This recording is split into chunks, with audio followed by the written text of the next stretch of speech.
জীবনটা একদম অনিশ্চয়তায় ভরে গেছে। জানি না এই অনিশ্চিত জীবন থেকে কবে মুক্তি মিলবে। আর এর স্থায়ী সমাধান কিভাবে মিলবে? আসসালামু আলাইকুম এভরিওয়ান। স্যামরিনস মম ব্লগ চ্যানেলের পক্ষ থেকে আমি দিশা নতুন আরেকটি ব্লগে সবাইকে জানাই আন্তরিক অভিনন্দন। আশা রাখছি যে যেখান থেকে আমার আজকের এই ব্লগটা দেখছেন সবাই মহান আল্লাহ তাআলার অশেষ রহমতে ভালো আছেন, সুস্থ আছেন। আল্লাহর কাছে সর্বপ্রথম অনেক শুকরিয়া জানাই যে আমি আপনাদের মাঝে আবারও নতুন আরেকটি ব্লগ শেয়ার করতে পারছি। জানি এটা স্থায়ী না, আজকে পারছি দেখে কালকে যে পারবো এমন কিন্তু কোনো নিশ্চয়তাও নেই। কারণ ওই যে শুরুতেই বললাম না যে আমার জীবনটা এখন একটা অনিশ্চয়তার মধ্যে ঘুরপাক খাচ্ছে। অনিশ্চিত জীবন হয়ে গেছে আমার। তাই আজকে আপনাদের মাঝে কথা বলতে পারছি দেখে আগামীকাল যে পারবো সেটা কিন্তু আমি নিজেও জানি না। তো যাই হোক, দুঃখ তো মানুষের জীবনে থাকবেই। তবে এখন যখন একটু আপনাদের সাথে মন খুলে কথা বলার সুযোগ হয়েছে, তখন ওই সমস্ত কথাগুলো আর নাই বা বললাম। এর মাঝে আমার অনেক আপু আমাকে অনেক মিস করেছেন। আমি জানি অনেক আপু পার্সোনালি আমার মেসেঞ্জারে আমাকে নক করেছে, আমার হোয়াটসঅ্যাপে আমাকে নক করেছে। কিন্তু আমি কারোর কোনো কোয়েশ্চেনের অ্যান্সার দিতে পারিনি বা রিপ্লাই করতে পারিনি।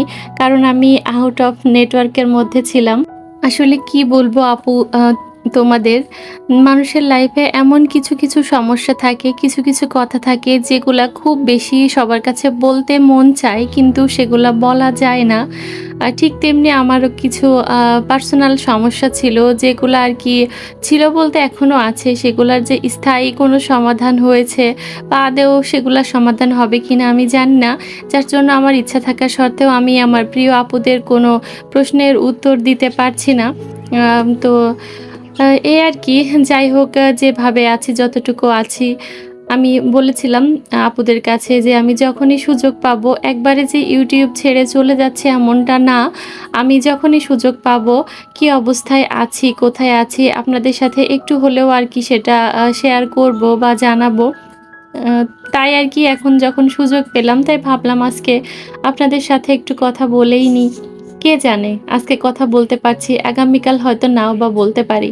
বা এমনও হতে পারে যে কথা বলার মতো সেই সুযোগটাই আমি আর পাচ্ছি না।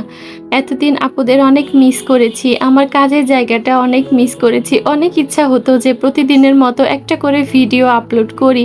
কিন্তু ওই যে বললাম না, সুযোগ ছিল না। সমস্যার মধ্যে জর্জরিত ছিলাম। তো এই তো অনেকদিন বাসায় ছিলাম না। এসে দেখি পুরা বাসার অবস্থা এত খারাপ। তার মধ্যে বারান্দার অবস্থাটা একটু বেশিই খারাপ ছিল।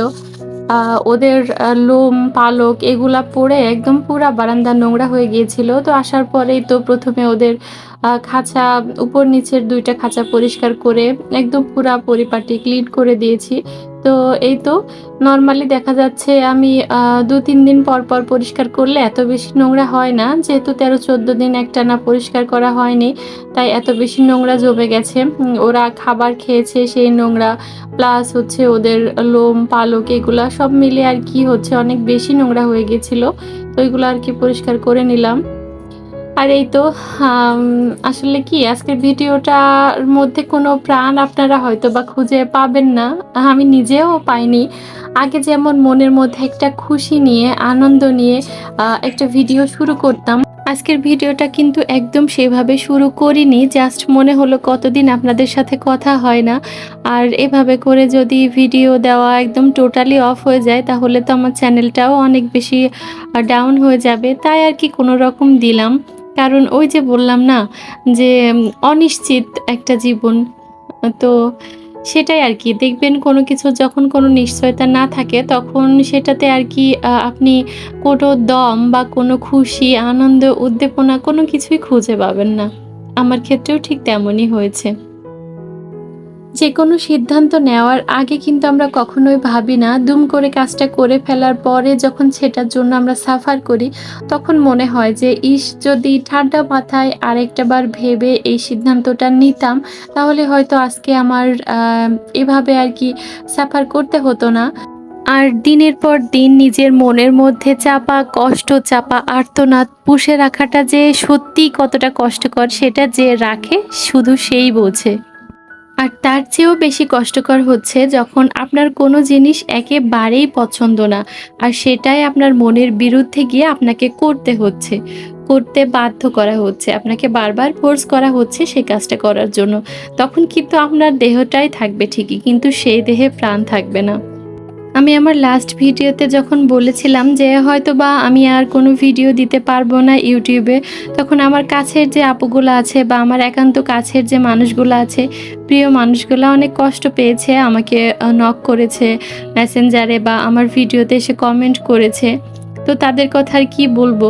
আ তো আ এটা দেখে ভালো লেগেছে যে আমার প্রিয় মানুষগুলো আমার কষ্টে কষ্ট পেয়েছে, আমার দুঃখে দুঃখ পেয়েছে। কিন্তু কিছু, কিছু মানুষ আছে যারা অনেকেই মানে অনেক খোঁচামূলক আরকি কমেন্ট করেছে। আমি সবই দেখেছি। কিন্তু ওই যে বললাম না যে আমি এতটাই মানসিকভাবে ভেঙে পড়েছি যে ওইগুলা আরকি দেখেও আমার মধ্যে কোনো রিঅ্যাকশন আসেনি বা আমি প্রয়োজনও মনে করিনি তাদের কোনো রিপ্লাই দেওয়ার।